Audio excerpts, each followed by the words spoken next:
Buenos días, hermanos. El pastor me ha pedido que comparta con vosotros una palabra de aliento y en esta mañana me gustaría compartir con vosotros unos versículos del Salmo 62. Pero no sin antes leer también una frase que voy a traducir literalmente del pastor Leonard Ravenhill, que es un referente realmente en el siglo XX y en el siglo XXI, de su pasión, de su amor por Cristo, de un testimonio vivo y un anhelo profundo en su corazón de ver el avivamiento que él vivió personalmente todos los días de su vida, hacerlo extenso a cada hermano y a cada hermana. Y la frase dice así: cuando nos humillamos lo suficiente, cuando nos rebajamos lo suficiente, cuando estamos lo suficientemente desesperados, cuando tenemos suficiente hambre, cuando tengamos suficiente preocupación, cuando tengamos suficiente pasión, cuando estemos suficientemente rotos, suficientemente limpios y estemos suficientemente cubiertos de oración, entonces Dios enviará un avivamiento que igualará y aún sobrepasará el despertar de este país experimentado en los días de Charles Finney. Y leo en el Salmo 62, versículos 5 al 8. Alma mía, en Dios solamente reposa, porque de Él es mi esperanza. Él solamente es mi roca y mi salvación. Es mi refugio, no resbalaré. En Dios está mi salvación y mi gloria. En Dios está mi roca fuerte y mi refugio.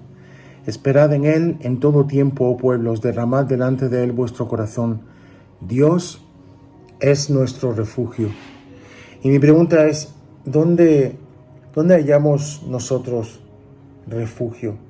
Yo creo que si somos honestos verdaderamente, nos daríamos cuenta de que muchas veces buscamos inconscientemente refugio en lo que hacemos, refugio en ideas, en pensamientos, refugio en nuestro propio entendimiento. Pero Salomón dice que te fíes del Señor con todo tu corazón y no te apoyes en tu propia prudencia. Y este Salmo 62, no quiero pensar las calamidades, las persecuciones, el dolor, el sufrimiento que tuvo que experimentar el gran cantor de Israel, el dulce cantor de Israel, para llegar a escribir estas cosas. Yo creo que de alguna manera en la iglesia estamos muy acostumbrados a hablar de Dios. Estamos muy acostumbrados a dar consejo, muchas veces por desgracia gratuitamente. Estamos acostumbrados a venir a los hermanos a decirles qué tienen que hacer o qué no tienen que hacer. Y yo creo que el Señor quiere llevar a la iglesia, es el corazón del Señor, quiere llevar a cada hermano y a cada hermana a una relación tan intensa y tan fuerte con Él, que seamos sabios y entendidos de cuál es su voluntad para nuestras vidas, que podamos vivir en este nivel de reposo, que podamos vivir como vivió el apóstol Pablo, que decía que si todo se hunde a su alrededor, aún si Él es tragado, si este tabernáculo que es su propio cuerpo se desvaneciera, tenemos una morada arriba en los cielos. Y eso quiere decir que de alguna manera el frío, el viento, el hambre, la desnudez, las 1000 cosas que caracterizaron su currículum espiritual solamente redundaron para su propio bien. Solamente redundaron para hallar, como el propio David, un refugio en Dios, que era un lugar del que nadie podía arrancar, ni a Pablo, ni a David, ni a estos grandes hombres de la antigüedad. Job, que estuvo tantos años sufriendo las preguntas, sufriendo el conflicto mental de ver que había perdido todo, de ver que sus hijos habían muerto, que su ganado había sido esquilmado, que finalmente su cuerpo estaba con unas llagas espantosas, con un picor y un dolor espantoso. Y en esa búsqueda de Dios que viene incluso a través del propio lamento de Job, lo que Job descubre es que no conocía a Dios. Lo que él descubre es que mis oídos te habían oído, pero ahora mis ojos te ven. Y Dios quiere tener un pueblo que tenga ojos para verle a Él y nada más. Ojos que sirvan solamente para tener la mirada puesta en Jesús, el autor y consumador de la fe. Lo que me maravilla de la historia de Job es que el tiempo que estuvo sufriendo lo que nadie de nosotros llegará jamás a sufrir, tuvo una revelación tremenda de Cristo Jesús. Y él habla y dice: yo sé que mi Redentor vive. Y en ese sentido, él es un precursor de aquellos que están sufriendo, que han sufrido, que van a sufrir. Es un precursor del creyente vivo, que no se asusta de venir a Dios y desde el lamento clama a Dios, desde el lamento, desde la más absoluta tristeza, clama a Dios, porque es lo único que le queda. Y así somos los seres humanos. Clamamos muchas veces a Dios con toda nuestra fuerza, solamente cuando llegamos al final de nosotros mismos. Y nosotros tenemos que dejar que el Señor nos lleve al final de nosotros mismos. Yo no sé si tú en alguna ocasión has tenido la experiencia de hartura, de estar harto de ti mismo, harto de tener que estar lidiando con tus propios pensamientos, harto de tener que estar lidiando con tus propias dudas y finalmente llegar a Dios a lo mejor con un solo lamento, no estoy hablando de una queja diabólica, estoy hablando de un lamento, de una tristeza profunda, de no poder entender nada. Y el Señor viene a nuestras vidas y lo que hace es abrir nuestros ojos para que veamos que nuestra forma de plantear nuestro conocimiento de Dios muchas veces es tan sumamente escasa. Y es lo que decía cuando empecé a hablar hace un momento. Estamos tan acostumbrados a hablar de Dios, pero los que ven a Dios, no los que hablan de Dios, que son la mayoría, los que ven a Dios hablan poco. Y es lo que hace Job, se lleva la mano a la boca y dice: de oídas te había oído, pero ahora mis ojos te ven. Y ya no quiere decir nada más. Y así debería ser con nosotros, ¿no? Que veamos al Señor y que como Isaías seamos deshechos. Isaías en el capítulo 7 creo que es, dice que tuvo que pedir ayuda porque vio a Dios y dice: pero ¿cómo voy a sobrevivir si he visto a Dios, ¿no? Y los querubines el querubín tuvo que venir con el carbón encendido del templo y del altar y tocar sus labios inmundos. Alma mía, dice David, en Dios solamente reposa, porque de Él es mi esperanza. Él solamente es mi roca y mi salvación, es mi refugio, no resbalaré. Y David tuvo que pasar por tantos momentos de soledad, tuvo que pasar por tantos momentos de plantearse tantas cosas.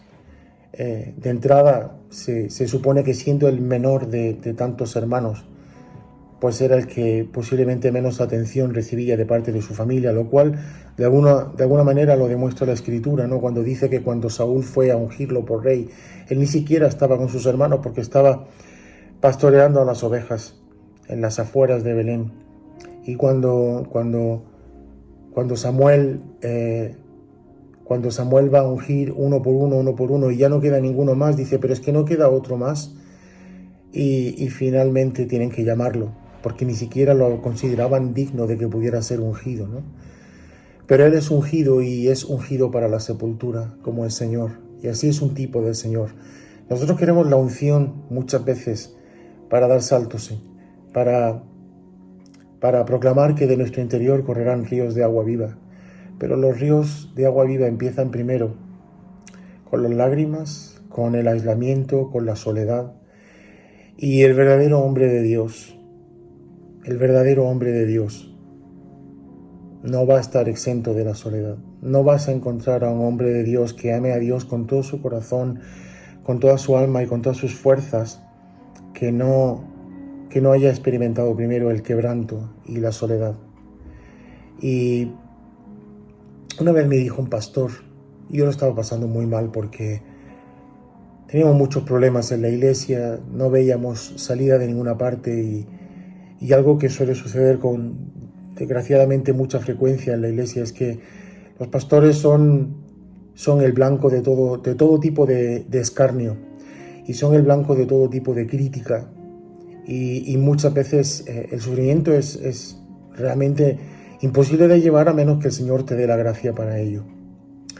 Y este pastor, yo fui a él con mi queja y él me dijo, bueno, el varón de dolores, experimentado en quebranto, ¿cómo pretendes tú que se identifique contigo si estás huyendo exactamente de las situaciones a las que Él te lleva para que aprendas a hallar un refugio en Él? Y aquello realmente trastornó mi vida. Creo que es una de las cosas que nunca había oído antes y que realmente tocaron mi corazón. Y me recuerda un poco, el pensamiento es un poco el de Habacuc. Si todo a nuestro alrededor falla, si la higuera no florece, si no hay sustento en los corrales, si el ganado está moribundo, si no queda nada, si no queda absolutamente nada, con todo, dice Habacuc, yo me gozaré en el Dios de mi salvación y me alegraré en Él. Estoy parafraseando. ¿Y cómo somos los creyentes? Tantas veces buscamos solamente el consuelo de aquello que podemos tocar, de aquello que podemos palpar. Pero hay un tocar y un palpar en el Espíritu que es realmente el que nos lleva a la verdadera satisfacción. Y es un lugar en Cristo Jesús. Nosotros hoy podemos acercarnos a Dios y si estamos dispuestos a sacar provecho del laboratorio de la vida, si estamos dispuestos a aprender de los mazazos que nos da la vida, si estamos dispuestos a creer que Él es nuestra esperanza, si estamos dispuestos a confiar en Él, pase lo que pase, su esperanza será nuestra esperanza y Él será nuestra única roca y nuestra única salvación. Y es que es ahí donde está la salvación y la gloria, en Dios. Y por eso David dice, esperad en Él todo tiempo, oh pueblos, derramad delante de Él vuestro corazón. Dios es nuestro refugio. Y esto que yo te cuento, no te lo cuento porque me lo hayan contado, me lo hayan dicho. No es porque me hayan contado que Dios puede ser mi refugio, es que esta es la experiencia vital, diaria, que mantiene vivos a miles de cristianos por toda la tierra. Si yo no creo esto, o si yo simplemente lo he escuchado de oídas pero no lo he vivido, no puedo experimentar las mieles de Dios como mi salvación y mi gloria. Y aún en medio de la peor calamidad, aún en medio de las peores circunstancias. Y yo creo que este sería el título correcto para este salmo. En Dios solamente.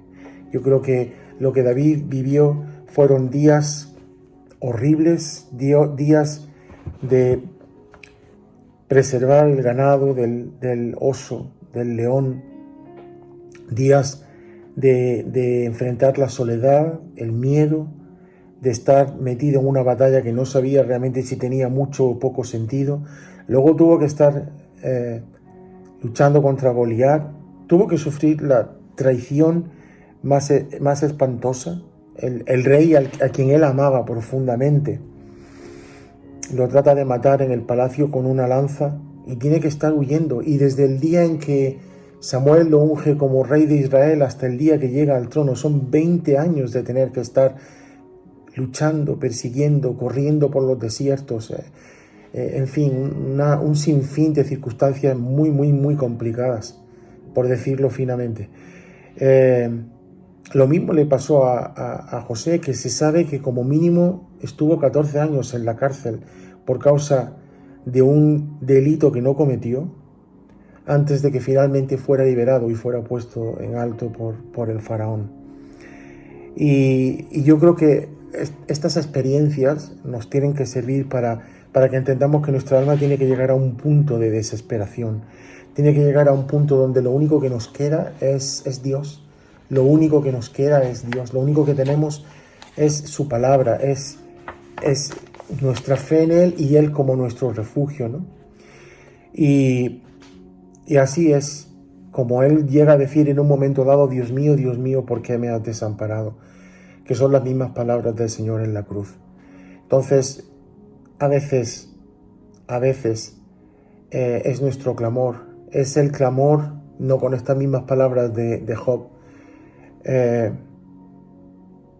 pero prácticamente todo el tiempo del alegato de su inocencia y del defender su inocencia delante de sus supuestos amigos, es lo que él está haciendo, ¿no?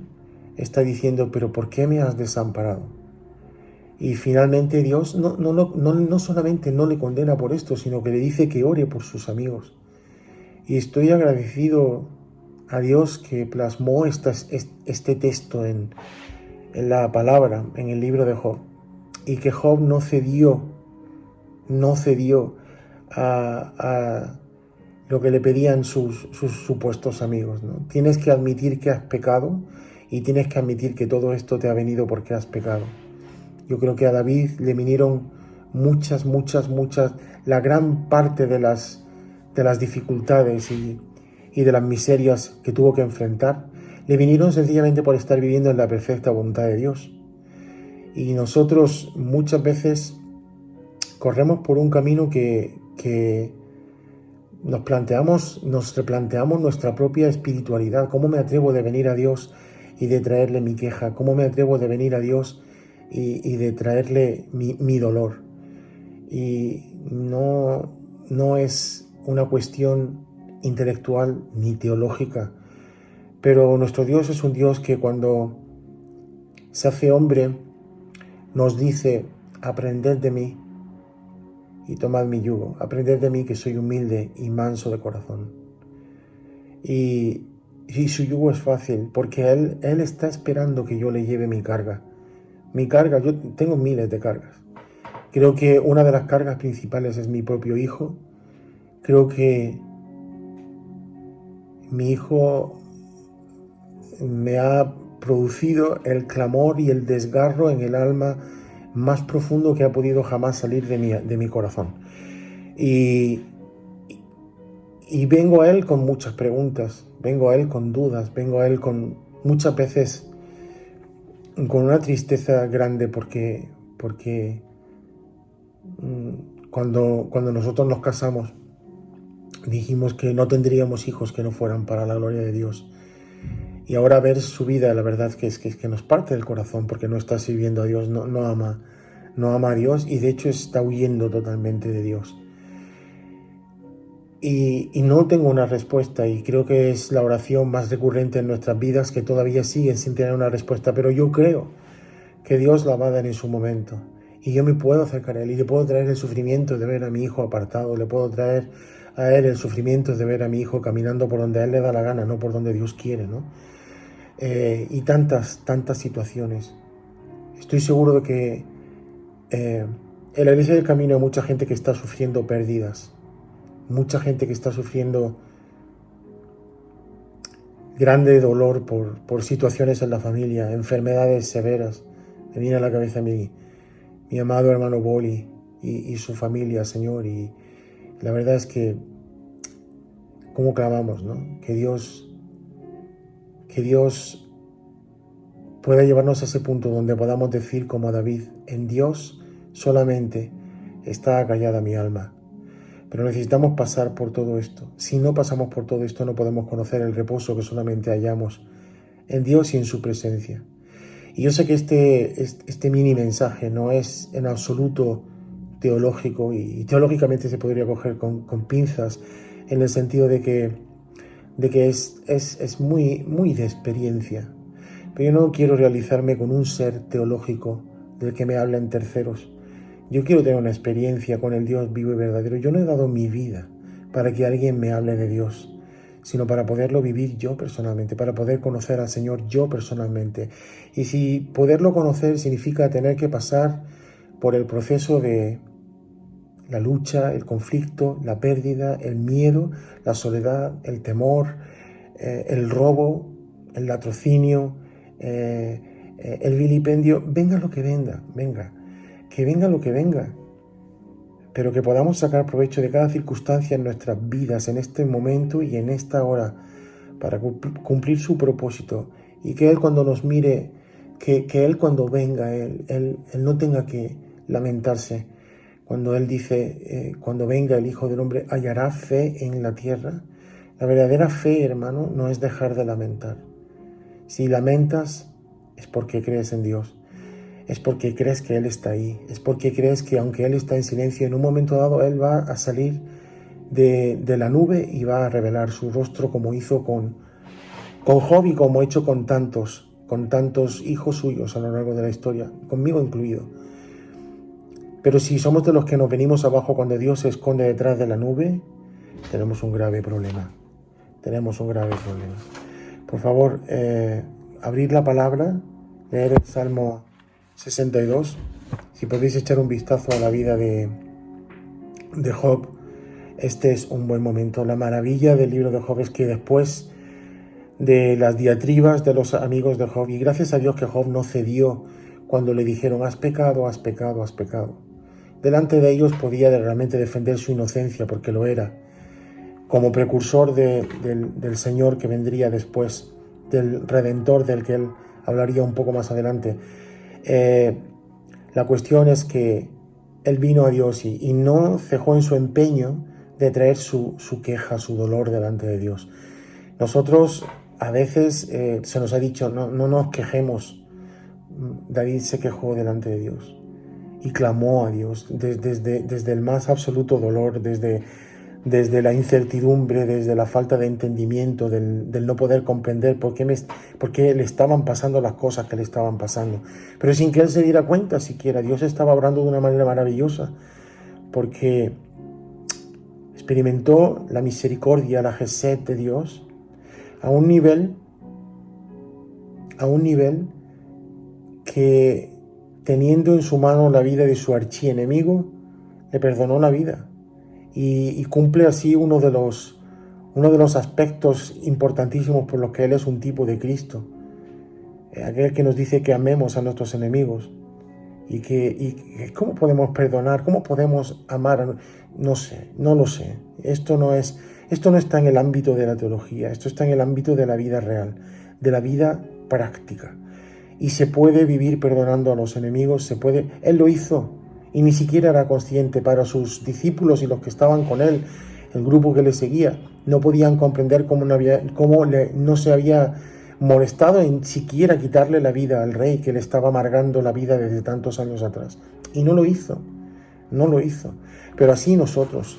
Y yo creo que este es el lugar donde solamente estáis tú y Dios, solamente está uno con el Señor, donde uno finalmente puede proclamar con su espíritu, no con sus labios, sino con su espíritu: en Dios solamente está acallada mi alma.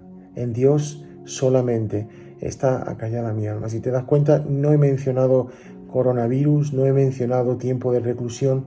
Lo único que pido a Dios es que este tiempo para la Iglesia del Camino, para Benidorm, para los hermanos que escuchan estos mensajes, que sea un tiempo donde nos encerremos. La oportunidad que Dios nos está dando para buscar su rostro es única. Yo la estoy disfrutando. No me acuerdo, hermanos, y esto no soy yo, porque si fuera yo, es que no podría.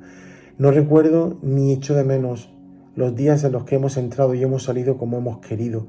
No recuerdo los días en los que hemos estado tirados en la calle, en los que he estado fuera de mi casa 15 horas y he llegado a las tantas de la noche. No he hecho nada de menos eso, porque hay una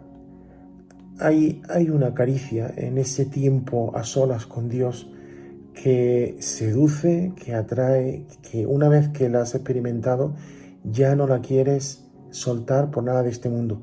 Y a más, no es solamente que no la quieras soltar, es que ya no puedes vivir sin ella, es que tienes que buscar a Dios continuamente para hallar ese refugio.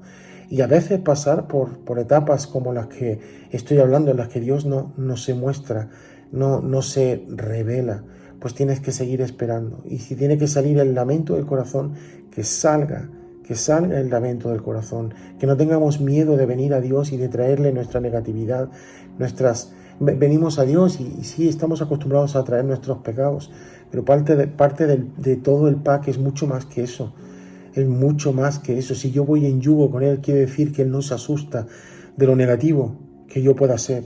Ni siquiera se asusta de lo pecador que yo pueda ser. Porque ¿de qué se va a asustar Él? Es que no nos conoce a Él más que nadie si Él es nuestro creador. Es que no va a oírme aquel que creó el oído. Es que no va a verme aquel que creó la vista. Y seguir esperando en Él. Porque dice la palabra que los que esperan en Él, dice Isaías, levantarán alas como las águilas. Correrán y no se cansarán, andarán y no se fatigarán. Estoy parafraseando Isaías, pero así es. Hermanos, que Dios os bendiga grandemente.